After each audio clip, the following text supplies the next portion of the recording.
Good morning. Today is September 2nd, 2020. I'm Eddie Evans, speaking for Climate Deception Network. And this morning I'd like to introduce Ian Masters' very important interview with John Dean, a former Nixon aide. Dean talks about Trump's authoritarian approach to governing and his authoritarian followers.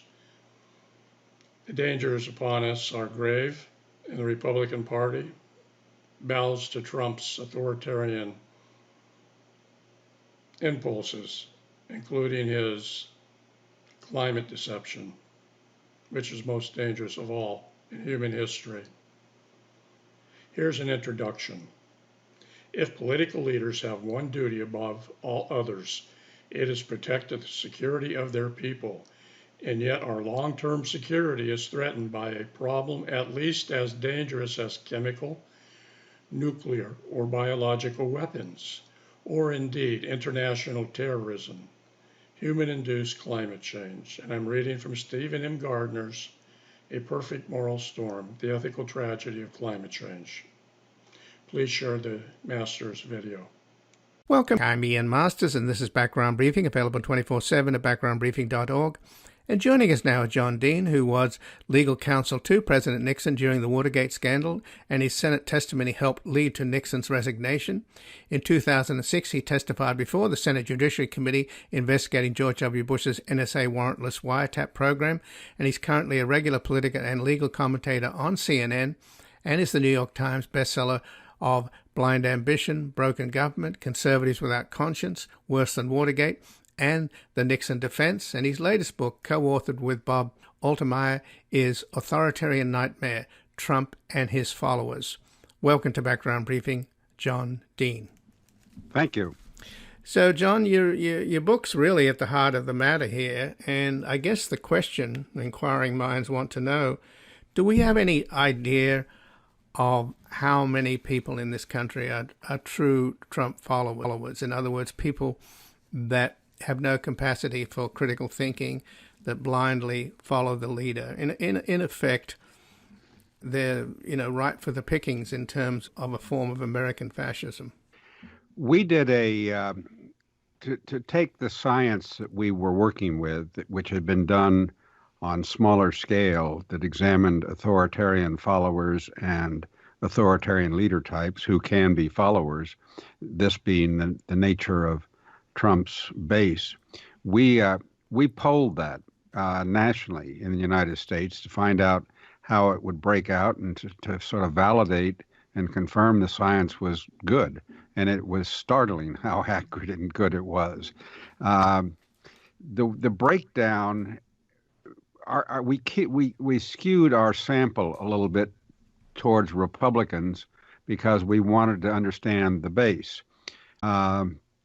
Generally, the way the base breaks down in a 990 person panel from which we drew, we were working with a core group of 230,000, and we selected our 990.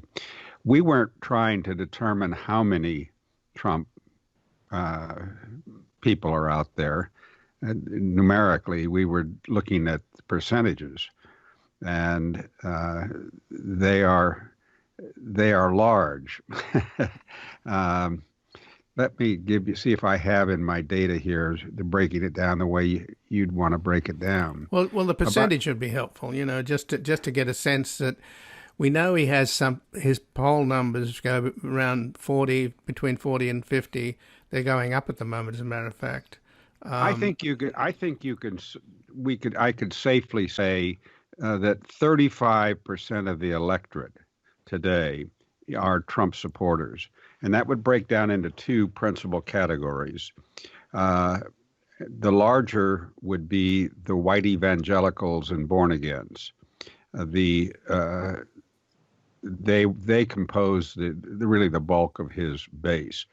The second largest pillar of his base are white males without four-year college degrees. And these are the people who keep that 40 to 44% approval rating solid and have throughout his presidency.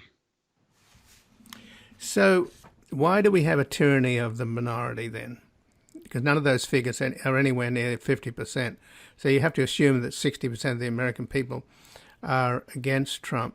And yet he just seems to keep pushing the envelope. And now a lot of liberals are kind of nervous and clutching their pearls, thinking that, my God, Trump could win.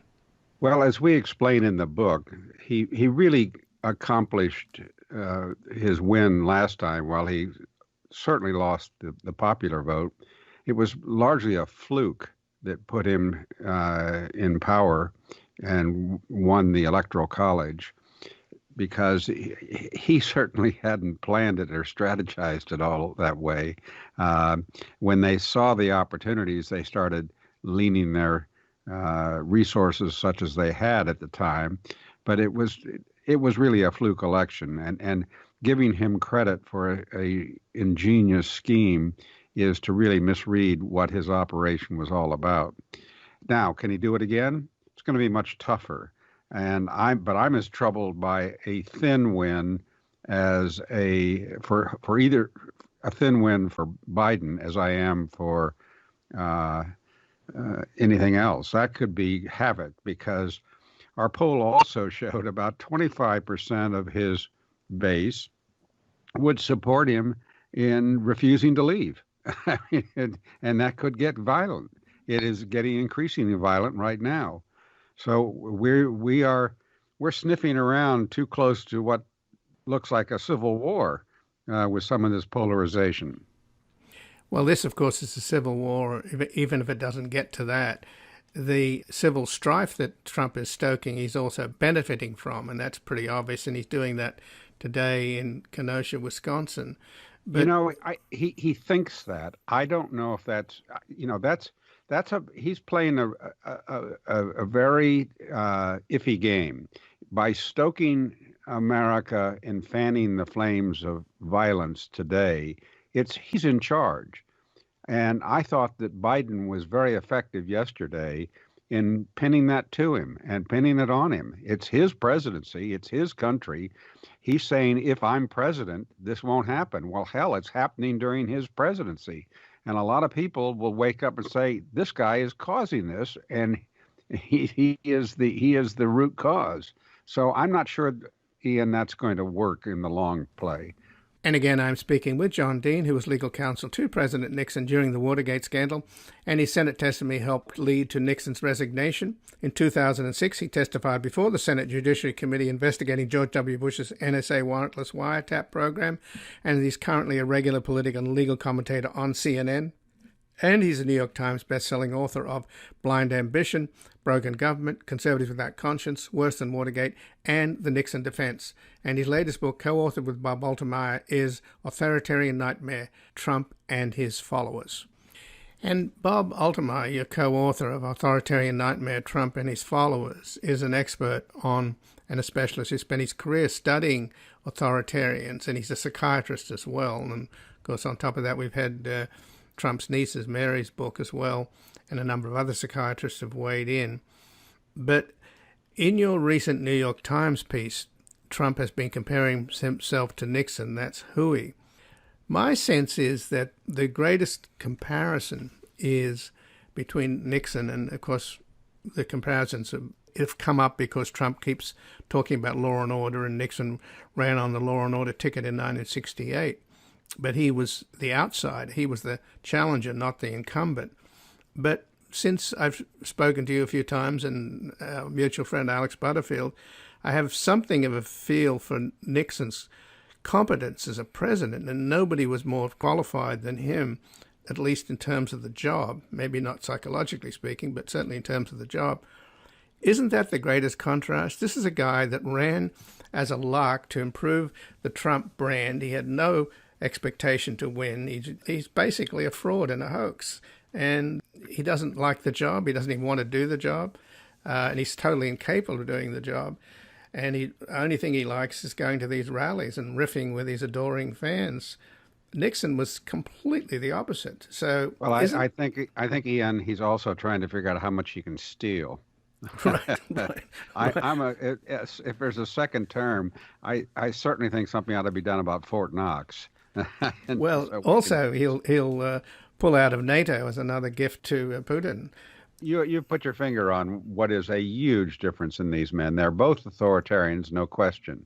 But Nixon was experienced. He was smart. He was well read. He had served in the House of Representatives. He'd served in the U.S. Senate.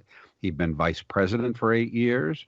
He knew the presidency.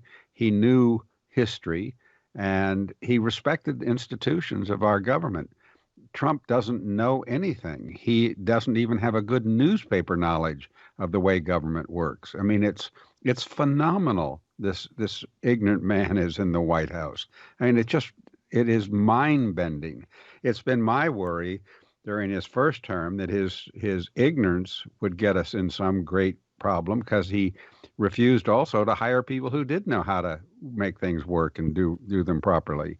And those few good ones he did get, he disagreed with very quickly, and they were turned over and shown the door. So that has been the problem. He's now figured out how to do it and how to be a bully, and he's found himself an attorney general who, to amazement of everybody, is willing to play his game, and be an enabler. Bill Barr is really out of all tradition of prior attorneys general. Nobody has played the kind of game that Barr is playing, which is to support a clearly corrupt president. But Trump has also figured out how to lean on all these agencies, from the Weather Bureau, where he is drawing with Sharpies the maps he wants for political reason, to most recently the Food and Drug Administration, where he's trying to get them push through a vaccine that may or may not work, and so he can say he's got a vaccine out there. And it's just it's insane what we're going through. Well, your book's first chapter is Donald Trump, COVID-19, and Black Lives Matter. And obviously we have demonstrations in Portland and Kenosha and around the country. And when you're working in the Nixon White House as his counsel, he tasks you with giving him regular updates on the demonstrations that were taking place in the Capitol. And of course, we all remember the famous visit that he took in the middle of the night to the Lincoln Memorial and had this peculiar conversation with some of the demonstrators. But the difference here is that the demonstrators, well, I guess in a way the demonstrators back then did play into Nixon's hands. That's perhaps how he got elected in 68, even though there was a very narrow victory. He didn't fan the flames. He didn't have to. There were strong feelings about the war and his positions on the war, and the fact that he would not just fold it in and withdraw everything. He was worried about the repercussions of that. He didn't want the war to extend, but he also didn't want to be on his watch the person who lost the war.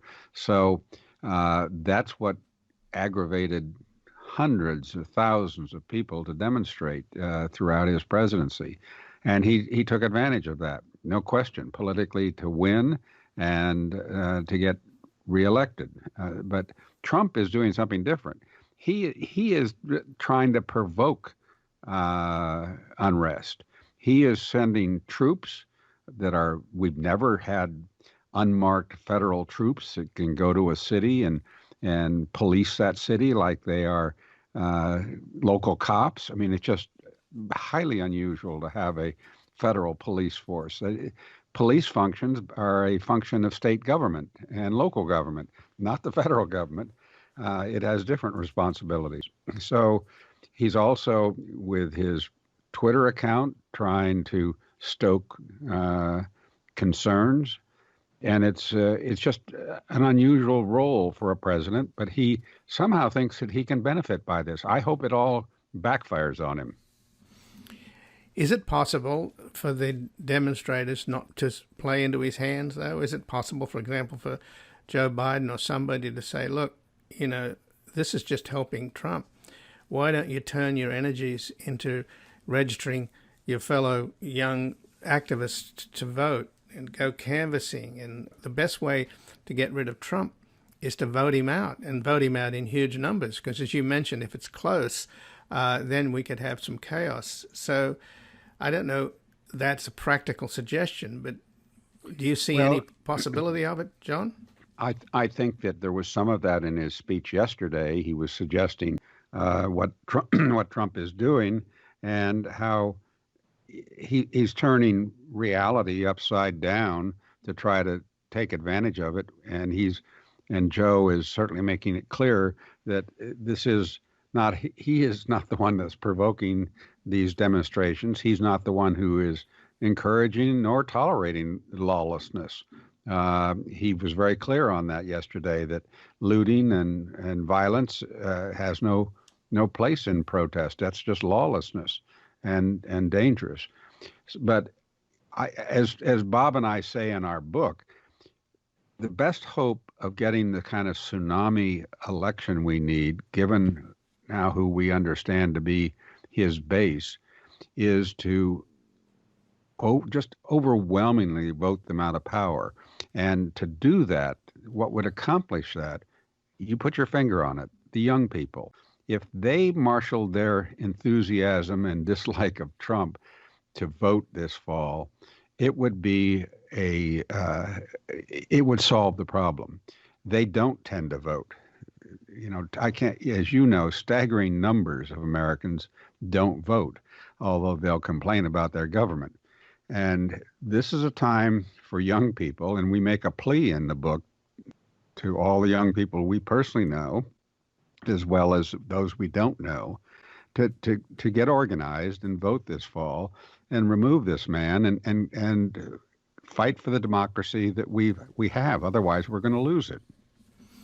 So just in the last couple of minutes, do you think that American people are aware of how the rest of the world is looking at us and in some ways starting to take pity on us? I mean, one of the great ironies for all of Trump's talk about building the wall on the southern border, we are in fact walled in by Trump. We can't travel abroad. The Canadians next door won't let us in. In many ways, if this continues because of Trump's incredible incompetence, we could be in the COVID pandemic for another year, if not two.